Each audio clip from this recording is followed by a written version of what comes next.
But I will move on to the next case, which is like diametrically opposite to the first case. Okay. So this is a 72-year-old patient who presented for a second opinion to me, inquiring about dental implants.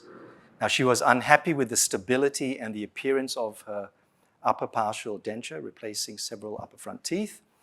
And the denture was always a little loose, but it loosened significantly when she lost the crown of the upper right first premolar tooth 1-4. So her history is that she's been wearing an upper partial denture most of her adult life. In fact, she had those teeth extracted prior to her wedding because they didn't look very nice, and that was a wedding present. We've heard this a few times today, haven't we? Or over the last 2 days. So she's been wearing an upper partial denture for most of her adult life. And she felt actually there was more tooth display in her original denture. And she came along with a photo of her